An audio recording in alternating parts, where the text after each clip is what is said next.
Welcome to the Rialto Marketing Podcast. Today's episode is a Revenue Acceleration Series interview where we talk to seven-figure B2B professional service firm owners that are actively trying to grow their business and get to the next level.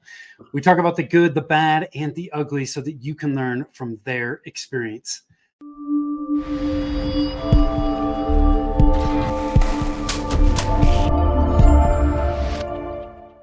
Hi, I am Tim Fitzpatrick with Rialto Marketing, where we believe you must remove your revenue roadblocks to accelerate growth, and marketing shouldn't be difficult. Thank you so much for taking the time to tune in. I am super excited to have Kelly Siegel from National Technology Management with me today. Kelly, welcome and thanks for being here. Tim, it's a pleasure. I tell you, hearing that, starting off as a one-man band 25 years ago, seven-figure, and with our goals to be eight-figure very soon, it was interesting to hear. So thank you for saying that. It's sometimes you don't really realize how far you've come. You ever read the book, The Gap and the Gain? Yes. We're always looking at what we don't have instead of what we do have. And we're a very successful boutique IT company here in Detroit, Michigan. That's we're trying to be trendsetters. So it was good to hear it and pleasure to finally be in front of you. And it's an honor. So thank you. Cool. Yeah. Thank you, man. I'm looking forward to digging into it. You've got a interesting background. You're doing a lot. You have a number of different things going on. So can't wait to dig into this. You started to touch on this a little bit, but very quickly, what do you do and how long have you been doing it? We are what they call a managed service provider. So we do the care and feeding of the computers. And the simplest and the easiest thing to say is we keep those bad actors out of your business. So when you just heard this week, and this will air later in a month, but American Express just got exposed. We got MGM just got ransomware. The shield, yes, I'm on the opposite. The shield of a National Technology Management protects you, and we keep you safe. So very simple, very easy. We keep you generating revenue and keep the computers out of your way. And we've been doing it for 25 years, since 1997. And I've done a little passion project on the side, which is called Harder Than Life, which is we just explain personal development and how I overcame, terrible upbringing to become as you call this, a successful leader of an IT company. Cool. I love it, man. Well, in 25 years, you've seen a lot of change in IT. I mean, 25 years ago, it was mostly break fix, right? It was not even break fix, but I'm dating myself now. I sold many companies their first ever internet connection. We were selling T1s, 1.54 megabits per second for $2,000 a piece. Oh yeah, I remember T1. I haven't heard T1 in a long time. Oh, you were rich if you had a DS3, which was 45 megs, and that was $25,000. I mean, we have seen it all. And I remember saying to companies, like, what is this internet thing? There'll be one day where it's more important than electricity and air. And here we are. Yeah. So here's my next question. I'm going to shift my next question just a little bit. Usually I say, what's the most important lesson you've learned in business? But you touched on your upbringing. So you may have something that you want to pull out from there. So just what's the most important lesson you've learned in life? How's that? Oh man, there's so many. We could do a whole podcast. I have my podcast, Harder Than Life, talks about this all the time. And this is what I would say. There's a hot new thing that people are talking about. It's called EQ. It's emotional intelligence. And I believe we should teach this in school. And it's about how you react to the world. And it's not, you shouldn't react. You should respond accordingly and not react. And all too often we take this so much personal, and we think that, oh my God, they're out to get me. And it's none of that. Your thoughts are magical lies, and your ego is there to protect you. And most of what you're interpreting is completely wrong. You were developed this ego when you were a little kid, and you are trying to solve today's problems with yesterday's brain. So what I would say to people is I'd like to see them get started in personal development, personal growth, understanding their mind and why they do things and why they say things earlier on in life. Because once you master that, and I did it in reverse like everybody does. I went out and got to be some sort of monetary successful. And then I went, you know what? What's holding me back? It was my stinking thinking, the 6 inches between my ears. So I set out on a journey to understand why I did everything. And when I unpacked a lot of that, I became uber successful and much more content and peaceful with the man in the mirror, which makes me a better, and I'm going to say this in order, a father, a businessman, a human, a community member. You know, that's what's important. And it isn't all about making, and the funny thing about it is I lessen the importance of making money and providing value. And guess what happens? I made more money. Yeah. Isn't that funny how that works? Well, the less importance you put on things, what you resist persists. So the less importance you do, it's the marry the process, divorce the outcome. And that's the age old, if you follow The Secret, that's literally The Secret. Yeah. Manifest what you want. And if you're nervous about something, you're going to get more of it. Yeah. I love it. And then, by the way, you can't see it. I'm going to turn a little bit. I'm backwards here. Yeah. But consistency is everything. So you have to believe in invisible progress. So just because you made 2 phone calls or you did something once and it didn't work, keep at it. So I've heard the analogies like you see these birthday parties, they have these piñatas and kids are whack, whack, whack, whack, whack, whack. And finally it bursts open. It wasn't the last whack that did it. It was the cumulative of the hundreds of whacks. Yeah. And you know, you're not, everybody says you're an overnight success, but what they don't see is all the work. Man, I cold called for 5 years before I hit a lick. Yeah. I worked from home. I did my meetings at my conference room table, and it was 5 years of daily grind until I freaking made anything, until I made it back to square one of what I was making when I quit working for corporate America. Yeah. You know, it's that reminds me, and I love that. Thank you for sharing that, because consistency, it's so important in everything in life. It's no different in marketing. Like, you got to be consistent. But I read a book a while ago that really stuck with me, called The Slight Edge from Jeff Olson. Have you ever read that? No. It's basically it's a very similar principle where he's just like, look, it's the little things that you do each and every day that lead to exponential success or exponential failure, right? It's, do we choose to eat the right things every day, right? And just, Tim, you may not feel it immediately, right? But over time, it's there. So he's like, it's just those little things that are really easy to overlook that, man, they make all the difference in the world. So you were about to go down that path too. And another thing too is if they're watching this, you know, you see I'm a pretty big guy. I am a big physical fitness buff. I think everybody should work on their health to extend their well-being. And I think if you do that consistently, you've got 90% of life licked. If you can drag your butt out of bed every single day and get to the gym and not negotiate with yourself, the likelihood is you're going to be successful in other areas of your life. Plus, you're going to be healthier. You're going to look good. You're going to feel good. And you're going to do good. So I get a little bit overzealous because I like to go to the gym and train. Like, well, there's a backstory. If you read my book, Harder Than Life, it talks about it. I was physically and emotionally abused as a child, and I got big and muscular to protect myself, and it just stuck with me. And now it's a conversation starter. So when I step on stage or I walk, the best is when I walk in. I'm an IT guy, and I walk into rooms. They're like, "You don't look like an IT guy." Yeah. Like, I'm really not. I'm just an end user. That's what makes us special. Yeah. When your owner is an end user and understands that it's the Jaws method. Just always work. Literally. Keep it that simple. We try to keep everything simple and be easy to do business with.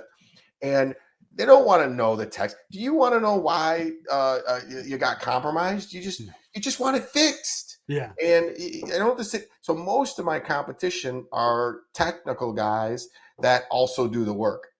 I let the smart people, I let my brilliant propeller heads do their job. Do that. And I know enough to be dangerous. And can I help them? Absolutely. But I let smart people do smart things. And that's, we run EOS, and it's all about delegate and elevate. If you ever read like 10X is easier than 2X, It's true, man.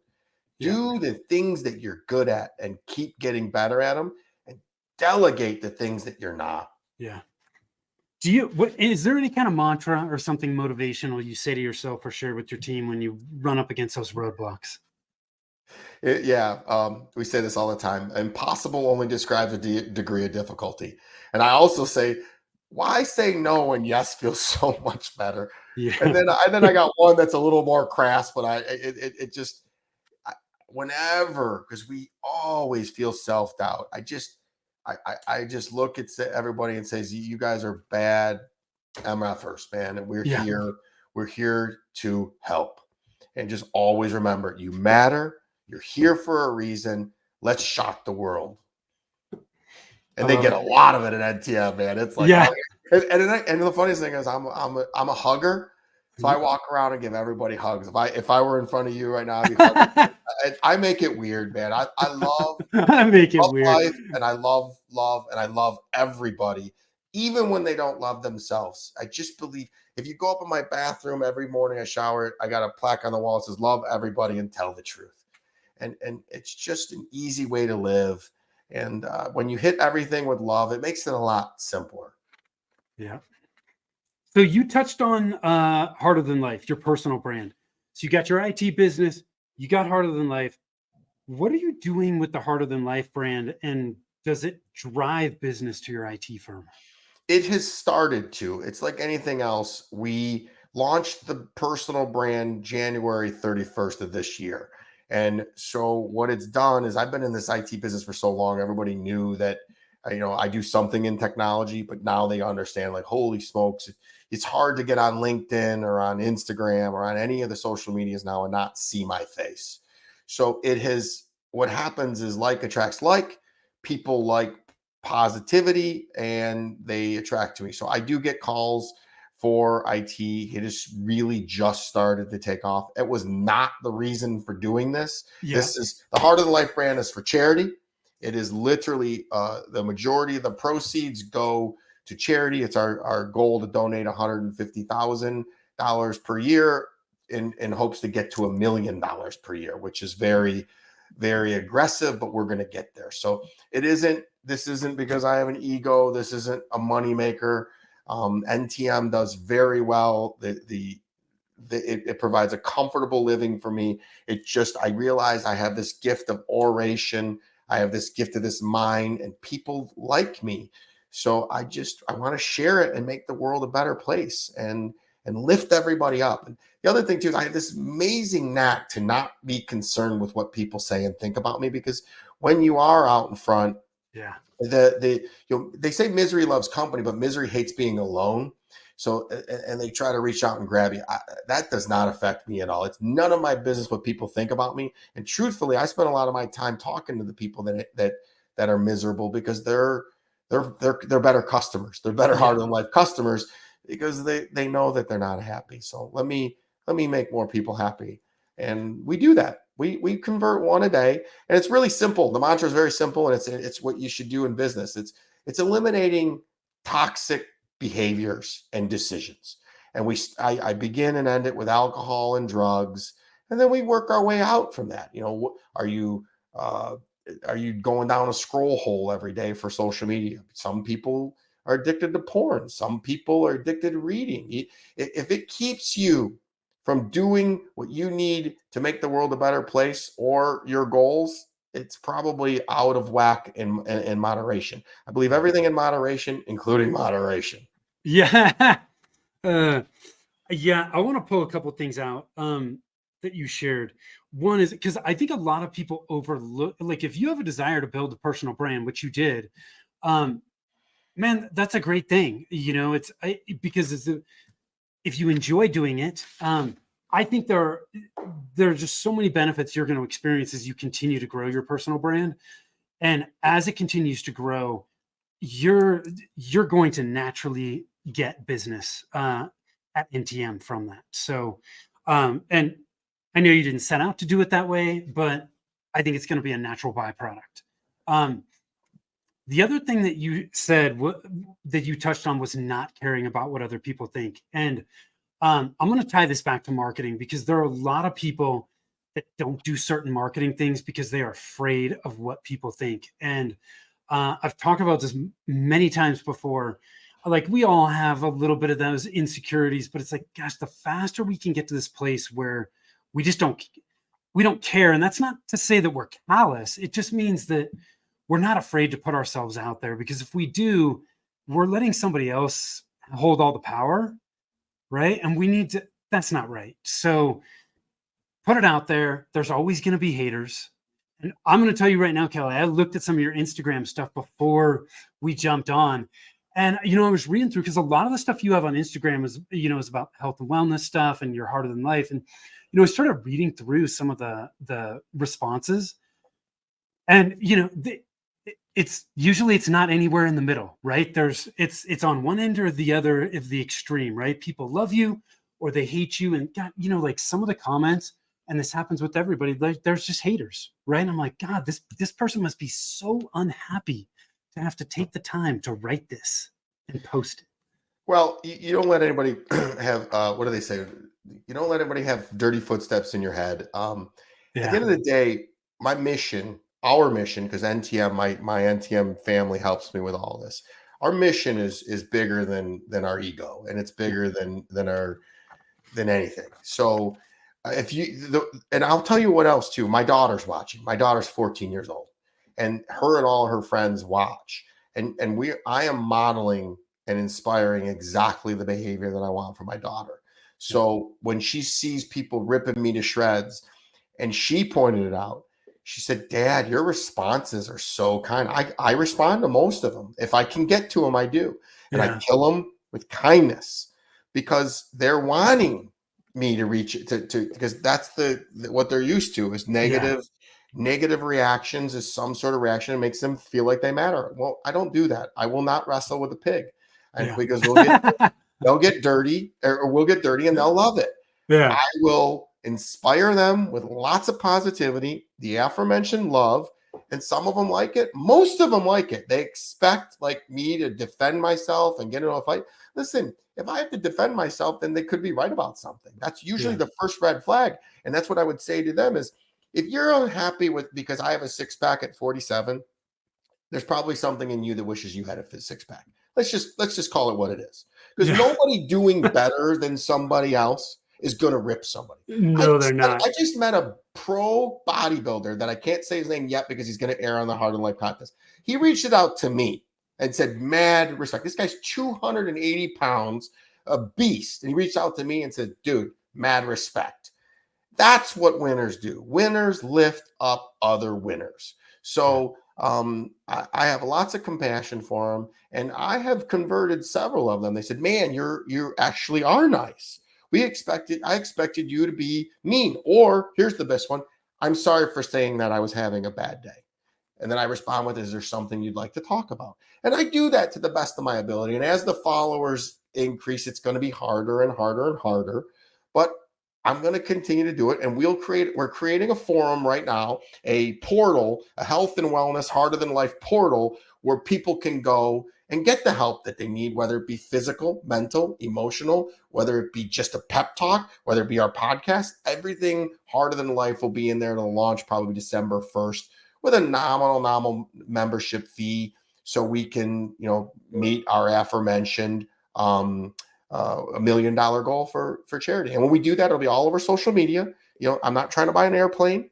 I have 2 houses, 2 boats. It's famous that went ultra viral, where I said I quit drinking alcohol, and I got 2 houses, 2 boats, 2 cars, and all the friends I could ever have. And that's the ultimate cheat code, Tim. I know that I can tell by your skin and your happiness that you don't drink much, if at all. I don't. Not much. I could just tell. So what I tell people is, if you're not happy, the first place to look is, are you drinking or are you taking any kind of drugs? And drugs nowadays are cannabis, weed, Xanax. If you're doing those 2 things, you're escaping reality. Let's talk about that, and let's eliminate those, and let's actually go right straight into the proverbial storm cloud.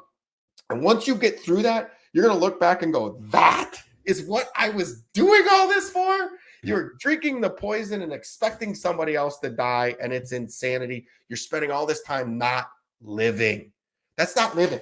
And I have the contrast, because I was one of the funnest partiers you've ever seen. I partied. I still worked out like crazy, had a great body, had a successful IT company, but just I didn't like the man in the mirror. So I quit. 5 years later, here I am living my best life.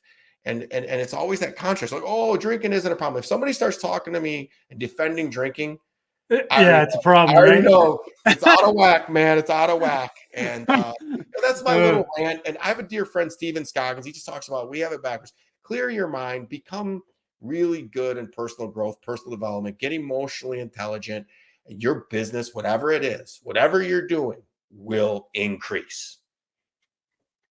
I want to shift gears a little bit. This question it is relevant to both companies, but the IT industry is super competitive. So is personal development.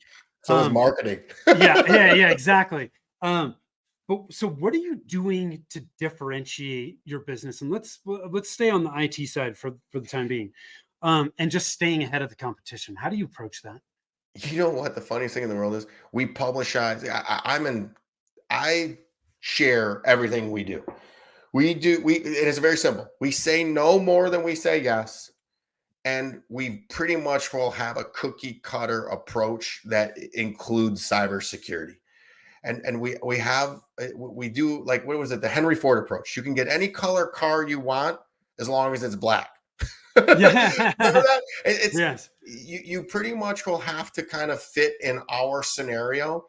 And if you push back at all, we can't keep you safe that way. So if you say, oh, I don't want to have two-factor authentication, I don't want this scanning thing, I don't want these updates, then you know what? You're not taking cybersecurity seriously. And we're going to go to the next person, because when you get ransomware, then you'll pay any money. It's kind of like health, eating whatever you want, and then wondering why you get heart disease and have a heart attack. Yeah. And then you pay any money to get your health back. So we're very preventative maintenance, proactive. And then on top of it, we do one thing. We are the fastest support company on earth, because we've documented everything. So they say 80% of the space shuttle's fuel took to get 300 feet off of the freaking launch pad. We do so much up front that we get to know everything about their customer, and then we redo it all. And it's cyber secure, fast, and easy, and they never leave. And it just works. I share it with everybody. I put it in the book, and yet nobody copies us for some reason. It's like personal development. People don't like change. So they're like, wait, you're going to come in and change everything? Yeah. And we're going to make it better. And you'll be secure, and you will not have any issues. The people that listen to us literally see efficiencies immediately, and they love it, and they can't believe how easy we are to do business with and fast we do things. And we measure them to get better and better and better. 50% of the time, Tim, when you call into our office, you're going to get your issue resolved right then on the first touch. 50% of the time. Yeah. That's unheard of. Well, I want to break this apart a little bit, Kelly, because I think there's a lot of things people are going to overlook here. So if I understand you correctly, your tech stack and your offering is pretty standardized. Like, you're not doing a ton of custom stuff. Either you fit the mold or you don't. Did I get that right? Correct. And okay. And it's the stack isn't invasive. It's very simple. It's very easy. We didn't invent the stack. We brought industry leaders and put them together. Everybody will know all of them. You know, there's certain little nuances where we'll say, okay, you don't really need this, but this would be best. But if you're okay with it, if there's maybe a cost feature, there's certain things where if some companies really want every single thing. So we'll back up the individual PCs. Not everybody needs that. Yeah. But there are certain parts, like we come in with our own firewalls, our own endpoint detection responses. And even if they have their own, we're like, sorry, because we have ours updated daily for 0-day threats. We have to keep the bad actors. We were ridiculously proactive and preventative. It's so preventative that we actually send out reports, because sometimes they don't call us and they wonder why they're spending so much money. Yeah, they're like, dude, you're not doing anything. Right. But that's what we want to do. That's what you want to do. If we're doing our job, IT is silent. Yeah, I totally agree with you. It's the thing that so there's a few you're doing some really cool things to differentiate that a lot of people don't. They overlook. The fact that you're standardizing your stack and your offering, so many IT companies, it's like, hey, we can do whatever the hell you want, and because of that, they're reinventing the wheel on every freaking job. Right. That makes no sense to me. So one of the ways you're differentiating is through your offering, right? People either fit the mold or they don't. And because of that, you say no more often, right? If you're not going to fit, you're not going to fit. It's not for the faint of heart, my friend. It is No. not. Some So days you lose deals that we should have never lost, but it's holding ground and having standards and boundaries, which is what we all yes. need in life. Yeah. But you're also, because your stack is standardized and you're making little tweaks here and there, but for the most part, the core is the same. That, my guess is, correct me if I'm wrong, that is one of the main reasons why you are the fastest support company out there.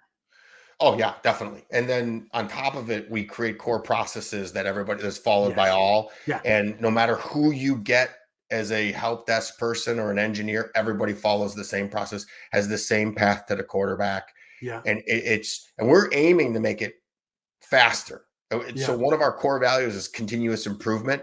The bad actors are getting better and better. I mean, we heard the MGM breach was they got through LinkedIn. They called and said, "Hey, this is Kelly Siegel. I need my or he needs his password."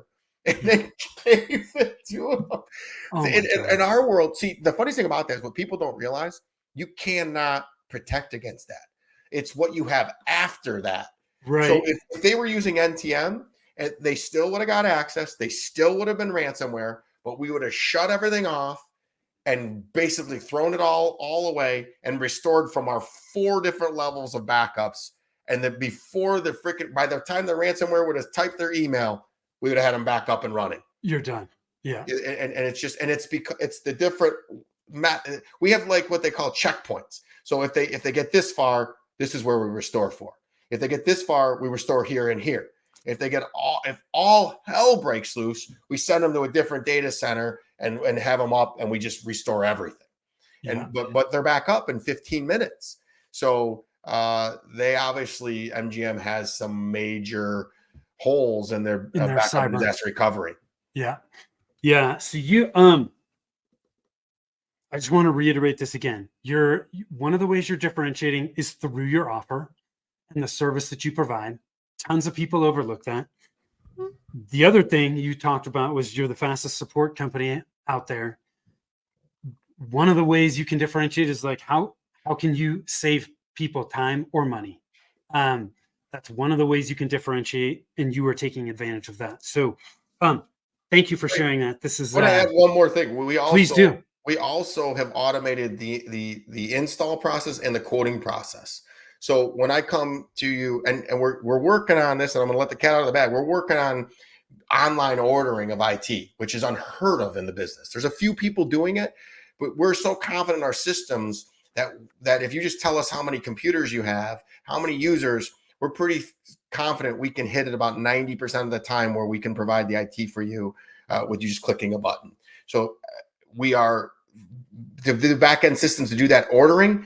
So if I were to come into Rialto Marketing, I could have you quoted and ordered and installed faster than anybody's ever had, less than 30 days. So there's another differentiator. So you're dropping all kinds of them. This is good. People need to be paying attention. You better remember why. I'm not an IT guy. I'm an end user. So we run this program called EOS, Entrepreneurial Operating System. So you do these, we put these rocks, these 90-day rocks in place, and then we do these big, hairy, audacious goals at the end of the year. And then we have a 1, a 3, and a 10-year target, and we work everything backwards. Yeah. And it's amazing if you just go, I want to commoditize that. I want to do online ordering. You every quarter you do something to get to that. So I could have a quote to you while it takes, you're in Denver, I'm in Detroit. I could have a quote to you guys and in an hour, have it approved, the money in my bank, and everything ordered before anybody even sets a meeting with you. Yeah. Literally.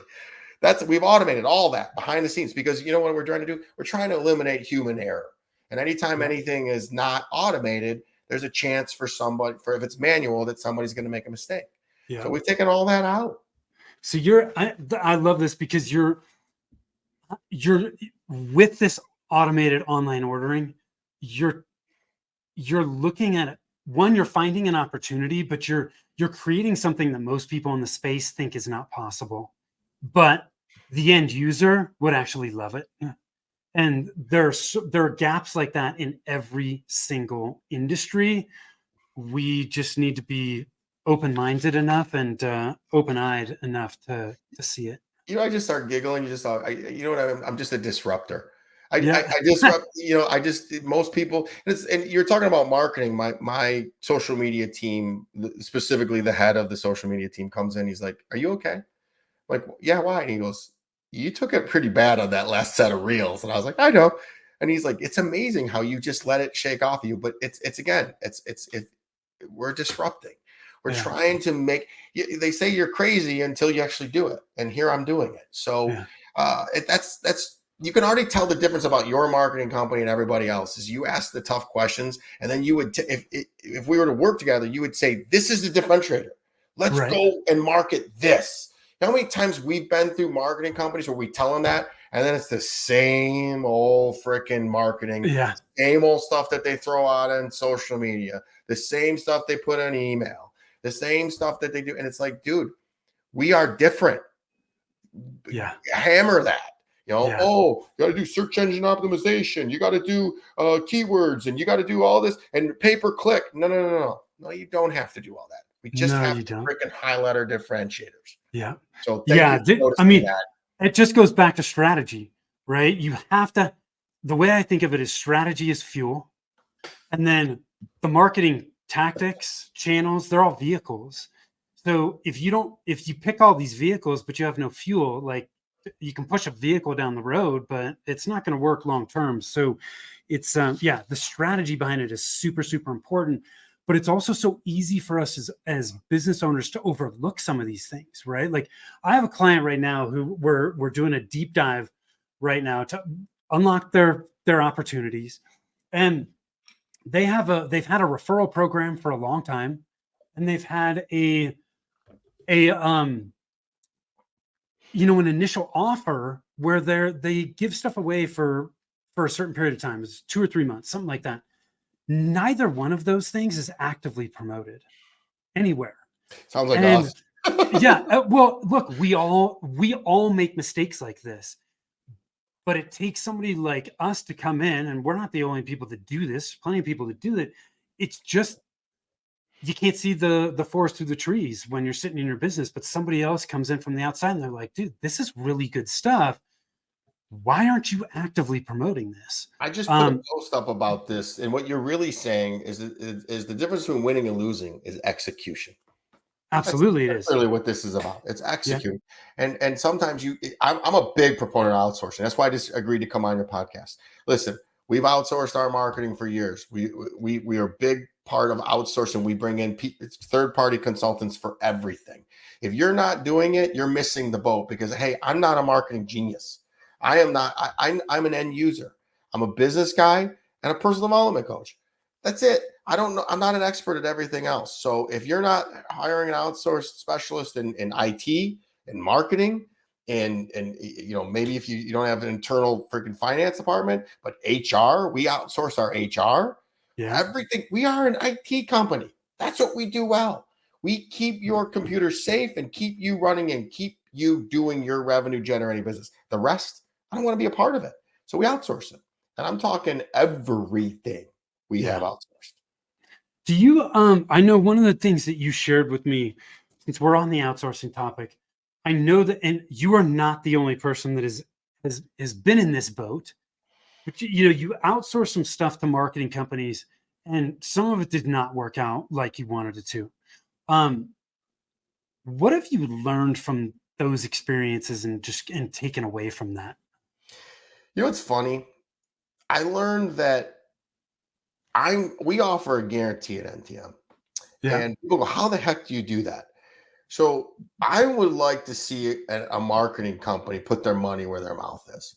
And I even talked to the last IT company. I said, I tell you what, or the last marketing company, I said, tell you what, why don't we go in together in business and we'll pay you a percentage of every deal that you bring in. And at first the guy jumped at it. Was like, yes. And then thought better of it. And he was wise because they didn't make it very long. Yeah. And we give them ample time. But the key is you really got to make sure that they are finding your differentiator and then hammering it everywhere. Now, and I will tell you this, and this is my instance, if they complain about your sales team, that kind of frustrates me because a really good sales team covers for a marketing team. And a really good marketing team needs a sales team, but they don't cover for each other. So, and if you've got bad marketing and the sales guys are just killing it, it covers for it. So just make sure that you're looking and you have a marketing KPI, key progress indicator of this is the amount of leads that are coming in. And this is not another thing. Marketing to me is not advertising. It's marketing. It is, it's you for NTM, we want inbound leads. I don't need you to create awareness. We do that already. We did that with the book. We do that with my freaking big persona. We're all over the place. What I need is somebody to say, hey, I have a problem. Our company is constantly calling our IT company. We need to get somebody in here that's fast and that is responsive or that can freaking partner with us and be proactive and head off these issues. And that's and that's what the ones we want to find. So we got to partner with somebody who understands your message and doesn't go with what you think you're good at. It's what you actually are good at. So all too often the CEO or the C-level people will go, well, this is what I think. Well, do we know? I had to do some research to see what our target market was. What was our customer demographic? What does it look like? We identified that literally multi-location customers and that were family owned and operated were so freaking perfect for us. Now we've kind of evolved into multi-location customers that are anywhere in the country that just value cybersecurity and service. And notice nowhere in there is money. We're no more expensive than anybody else. But if they don't value cybersecurity and they don't value service, not a good fit. They're never going to be a fit for us. We could give it away to them and they wouldn't see the value. And remember, that's another thing. If you give it away for free and it doesn't meet your needs, you paid too much. Yeah. I want to pull something out here because I think there's a huge learning lesson for people in this. You touched on if your marketing provider, whether it's an agency or a freelancer or whatever it is, if they don't really understand your differentiator, and what you're doing, they're going to have a really hard time being successful. And one of the challenges that a lot of businesses run into when they outsource to a marketing agency, and this is not across the board, but when you hire a marketing agency, you need to understand what their skill sets are, because a lot of marketing agencies offer quote unquote strategy, but it's really so that they can sell their services, what they implement. Hold on, can I jump in there for a second? Yes, please do. We've gone through five different companies, and what we've noticed is they all had their plan, and they were just trying to fit your strategy into that plan. Yes, that is not going to work. No. So I've done a lot of research on that's not what you guys do. You tailor every plan individually to the people, and that's a good company. And because sometimes, like I'll use personal development. Sometimes Instagram is a platform. Sometimes LinkedIn is a platform. Sometimes Facebook's the platform. You need to know who your demographic is. Sometimes this sounds crazy. We just started sending back out actual letters, physical letters, because we saw that they were getting better traction. Yeah, there you go. So if that's it, hey, who cares? Yeah. So you hit the nail on the head, Kelly. There is no one size fits all plan. No. But that's also why I believe your strategy and your plan should be separated from the actual implementation and execution. I think you have a much higher likelihood of success when you approach an agency to do implementation, when you just say, hey, Here's who our ideal clients are. Here's our messaging playbook. We need somebody to do SEO for us or paid ads. When you approach somebody like that, you're then giving them the fuel to be successful. But most agencies, and this is not a knock on agencies, there's so many agencies that do great implementation work, but most of them are not strategic. And a lot of them just don't tell you that. Or if they are strategic, they're using strategy to sell implementation. That's I it. expected you fully to say, if I came to you and asked you for SEO, the question I would know you would ask me is, why do you think you need SEO? Yeah. Is it because I just got done telling you I'm not in marketing. If I Right. think I need SEO, why? Yeah. What's the Why? question there? You know how many times I tell people, hey, they try to come to us for IT, and I'm like, it's just an internet problem, right? And I fix Yeah. it right then and there and just go, here, no charge. This is all you need to do is just get this device, get a second internet, plug it in. And they're like, oh, why didn't my IT company say that? I don't I know. don't know. I don't know. I can't say. Remember the little kid that tractor trailer gets stuck under the bridge. Everybody's trying to figure out what to do. A little 5-year-old goes, let the air out of the tires. Yeah. It's like, well, come on, man. Yeah.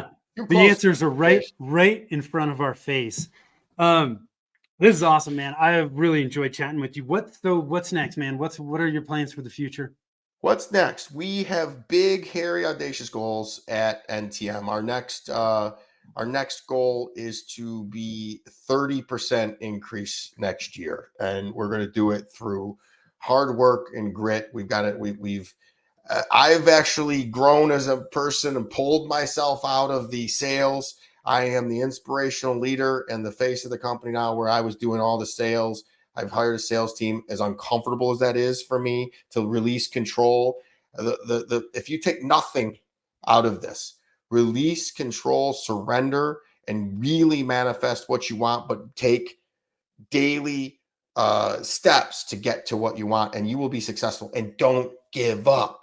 It's not a 3-day, it's not a 30-day, it's not a 90-day. You just keep going, because the night is darkest just before dawn. So what's next is, and then we're launching the aforementioned portal, probably December 1st, Harder Than Life. You'll be all things health and wellness.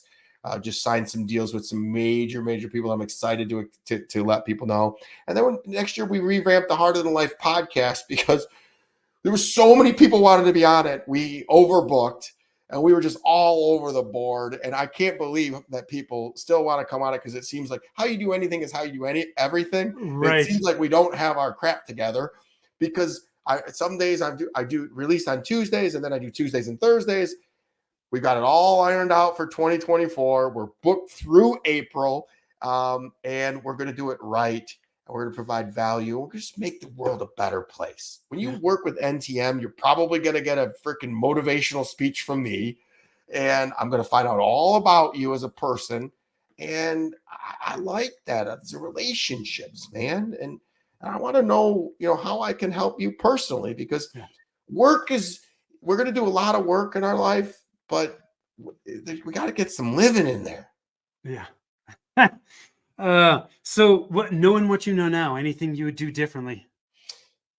Well, two things. I would have probably redefine the nature of my association with alcohol a lot sooner. I also would have stopped, fighting the fight of my parents. My parents did the best that they could. I would have forgave them a lot sooner and stopped dealing with the chip on my shoulder and started living life. I waited till 43 to really grab the horns and run. And I wasted some years, man. I had a lot of fun. I mean, it's in the book. I did the Hangover 2 in Thailand about 10 years before the Hangover 2 was released. I had a lot of fun, but it was short-term fun. So I would have liked to started to make my impact a little sooner. And other than that, man, life has been good to me. And if you look backwards, it lines up for you. Every single time you think that you have bad luck or something bad happened, it is lining you up for something good. And if you look backwards, you're batting 1,000. So just hit everything with faith over fear. Positivity fixes everything. Negativity fixes nothing. So I would have started this journey a lot earlier. And in our business thing, if you're not running some sort of business platform, start today. EOS is the one we use. I tried to do it 10 years ago, and we tried to tailor it to ourselves. And, Yeah. I'll take this piece, I'll take that piece. And hence, Yeah, it it didn't didn't work, work. did it? So, Yeah. so we hired somebody, followed it to a T. And since we've been doing it, we just passed 2 years, we've increased 30% business. And it just gives you such visibility, and it gives you the blueprint of what you need to attack. And there's nothing that's a surprise. Nothing. We know all of our issues for 2024 already and what we're going to attack. Business platform, business coach, personal coach, health and wellness. And it starts with simple things: working out, meditating, journaling, less toxins, as little of alcohol as possible. And then how good can you handle life, Tim? Yeah. Well, Kelly, your energy is contagious. So thank you for taking the time. Where can people learn more about you? Well, we're going to send you the heartofthelife.com. We also, if you have IT questions, ransomware questions, it's trustntm as in National Technology Management.com. But Heart of the Life has a link. You can reach out to me anytime. And we give a lot of free advice, no cost advice, because I hate bad actors. I hate people getting ransomware and getting attacked. And it just doesn't, I don't like negativity, and I hate crooks and criminals. Yeah. Yeah. We will make sure both those links are in the show notes. We'll also put in, Entrepreneurial Operating System. Traction is the book. Yep. Go check it out. Super good book. You also touched on 10X is better than 2X. That is a fantastic book. And you also touched on The Gap and the Gain. Those are 3 freaking winners. You understand that? Let's take 10 seconds to talk about that. 10X is easier than 2X. Basically, it's the Pareto principle, the 80-20 rule in inverse. So 80% of our freaking problems are caused by 20% of issues. The reverse is 20% of our customers are giving us 80% of our profit. They want you to examine that and flip that around. So if you spend 80% of your time on, or 20% of your time on getting 80% of your profits, that's what you want to maximize. It is the simplest and easiest thing in the world. But yet, what do? We spend 80% of our time on the 20% of our customers that are giving us a problem. This is where it gets weird. It's that they say, fire them, get rid of them all, because you'll replace that. That's the law of attraction. You'll end up creating a vacuum and creating more profitable customers in here. That's what takes the backbone, because you're getting rid of 20% of your customers. You're like, but those 20%, we have the numbers to prove it. 20% of our customers cause 80% of our trouble tickets. And another thing, what you measure gets better.